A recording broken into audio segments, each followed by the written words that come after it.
Banyak tafsir yang menyebut bahwa di dalam Al-Quran itu gak pernah sebutkan fakta. Kapankah Nabi Adam turun ke bumi? Sebutkan tanggalnya. Ya, berapa tahun juga tidak pernah disebutkan di situ. Jadi sebenarnya di dalam Al-Quran itu tidak ada cerita-cerita faktual.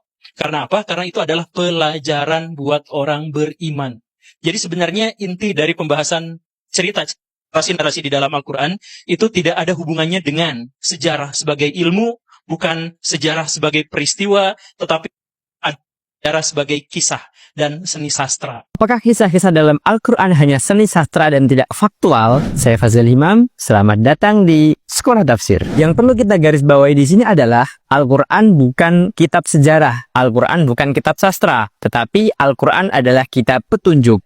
Hudal lil muttaqin. Karena Al-Quran adalah kitab petunjuk, maka cara Al-Quran dalam menceritakan sejarah berbeda dengan cara buku sejarah menceritakan sejarah. Al-Quran seringkali tidak menyebut siapa nama tokohnya, di mana tempatnya, dan kapan terjadinya. Bahkan, banyak cerita dalam Al-Quran yang diulang-ulang dalam surat yang berbeda, karena fokus cerita adalah pelajarannya. Mari kita lihat kisah Nabi Lut dalam dua surat berbeda. Di surat Hud, tujuan cerita Nabi Lut adalah menceritakan tekanan psikologis yang dialami Nabi Lut ketika menyampaikan dakwah. Ketika para malaikat utusan Kami datang kepada Lut, dia merasa susah dan dadanya terasa sesak karena kedatangannya. Lut berkata, ini hari yang sangat sulit. Al-Quran menceritakan kondisi psikologis Nabi Lut ketika melihat beberapa malaikat berwujud lelaki rupawan datang ke rumahnya. Dadanya terasa sesak karena khawatir tamunya ini akan menjadi korban homoseksual yang dilakukan kaumnya. Dan benar saja, ayat selanjutnya bercerita, kaumnya datang ke rumah Nabi Lut untuk meminta agar tamu-tamunya bersedia melakukan homoseksual. Tetapi, Nabi Lut menasihatinya agar tidak melakukan hal keji itu dan menawari mereka untuk menikah dengan putrinya saja. Di akhir kisah,